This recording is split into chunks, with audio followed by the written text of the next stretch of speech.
आजकाल आपल्या जेवणामध्ये घावणे, धिरडे, थालीपीठ, पिझ्झा, बर्गर, अगदी ब्रेड सोबत सुद्धा रोज आपल्याला टोमॅटो सॉस लागतो किंवा प्रत्येक घरामध्ये लहान मुलाचं टोमॅटो सॉस शिवाय जेवणच होत नाही. विकत आणलेल्या टोमॅटो सॉसमध्ये कलर असतात, प्रिझर्व्हेटिव्ह असतात. मग रोज ते किती खायचे हा सुद्धा मोठा प्रश्न आहे. म्हणून आज आपण घरी टोमॅटो सॉस कसं तयार करायचं हे बघणार आहे. गेली 20-25 वर्ष माझ्या घरी मी अशाच पद्धतीने टोमॅटो सॉस बनवते. चला तर मग रेसिपीला सुरुवात करूया. इथं मी अर्धा किलो घट्ट अगदी लाल रंगाचे टोमॅटो घेतलेले आहेत. जसा टोमॅटोचा रंग असणार आहे तसा सॉसचा रंग तयार होणार आहे. त्यामुळं टोमॅटो घट्ट आणि ताजे आणि लाल रंगाचे असायला पाहिजेत. तर सॉसचा रंग सुद्धा एकदम छान होतो. इथं टोमॅटो स्वच्छ मी धुवून घेतलेले आहेत आणि बारीक कट करून घेतलेले आहेत. अर्धा किलो टोमॅटोसाठी एक छोटासा कांदा घेतलेला आहे. इथं टोमॅटो मोठे-मोठे कट करून घेतले तरी सुद्धा चालतील. या पद्धतीने तयार केलेला सॉस फ्रिजमध्ये 1.5 ते 2 महिने आरामात राहतो. फक्त शिजवताना याची आपल्याला काळजी घ्यायची आहे. इथं मी टोमॅटो आणि कांदा कट करून घेतलेला आहे. सॉसला चांगला कलर यावा म्हणून मी एक छोटासा बीटचा तुकडा घालणार आहे. पण ते टोटली ऑप्शनल आहे. तुम्ही नाही घातलं तरी सुद्धा चालेल. इथं मी कुकरच्या डब्यामध्ये टोमॅटोच्या फोडी, छोटासा कांदा आणि अर्धा इंच आलं घातलेलं आहे. आलं आपल्याला स्लाइस करून घालायचं आहे. 15-20 लसणाच्या पाकळ्या घेतलेल्या आहेत. गावरान लसूण आहे किंवा लहान पाकळ्या आहेत म्हणून मी 15-20 घातलेल्या आहेत. मोठ्या पाकळ्या असतील तुम्ही 10-12 घातल्या तरी सुद्धा चालेल. बीटचा एक छोटासा तुकडा घातलेला आहे. मगाशी म्हटलं मी तसं, की रंगासाठी घातलेला आहे. टोटली ऑप्शनल आहे. यामध्ये 1 कप पाणी घालून कुकरला आपल्याला याच्या 3 शिट्ट्या काढून घ्यायच्या आहेत. एक महत्त्वाची टिप, बीटचं प्रमाण अगदी कमी ठेवायचं. जास्त जर झालं तर त्याची एक वेगळी चव टोमॅटो सॉसला येते, जी आपल्याला नको आहे. कुकरला 3 शिट्ट्या काढून झाल्यावर कुकरमधलं सगळं मिश्रण आपल्याला थंड करायचं आहे.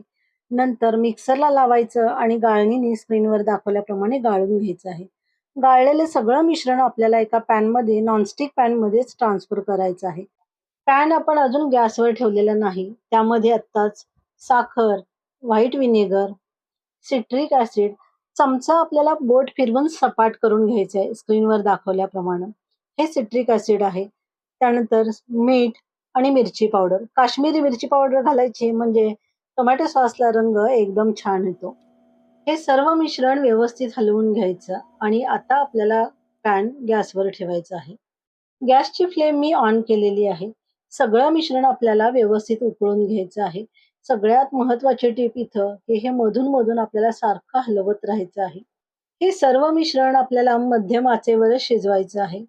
मिश्रण हलवत-हलवत काही महत्त्वाच्या गोष्टी. बाहेरचा जो टोमॅटो सॉस असतो त्याला कलर असतो आणि प्रिझर्व्हेटिव्ह सुद्धा असतो आणि सगळ्यात महत्त्वाचं एक बाइंडिंग आयटम सुद्धा असतो. त्यामुळं त्यामुळे बाहेरच्या सॉसचे टेक्स्चर हे एकदम गुळगुळीत आणि मऊ असते. पण आपण ती कुठलीही गोष्ट इथं करणार नाहीये किंवा घालणार नाहीये. त्यामुळं आपल्या टोमॅटो सॉसचं टेक्स्चर हे थोडंसं रवाळ असणार आहे. एकदा या टोमॅटो सॉसची जर सवय झाली ना, तर मग बाहेरचा टोमॅटो सॉस खायला अजिबात आवडत नाही. कारण हे सॉस चवीला एकदम अप्रतिम तयार होते. इथं टोमॅटोचं मिश्रण बऱ्यापैकी चांगलं घट्ट होत आलेलं आहे. 2 बोटाच्या चिमटीत बसेल इतका गरम मसाला, असं 2 चिमट्या आपल्याला फक्त गरम मसाला घालायचा आहे. त्यापेक्षा जास्त गरम मसाला अजिबात घालायचा नाही. नाहीतर टोमॅटो सॉस हा फार तिखट आणि स्पायसी तयार होतो. म्हणून फक्त 2 बोटाच्या 2 चिमट्या. गरम मसाला घातल्यानंतर परत एक चांगली उकळी आणायची आहे. इथं टोमॅटो सॉस बऱ्यापैकी घट्ट झालेला आहे आणि मी गॅस बंद केलेला आहे.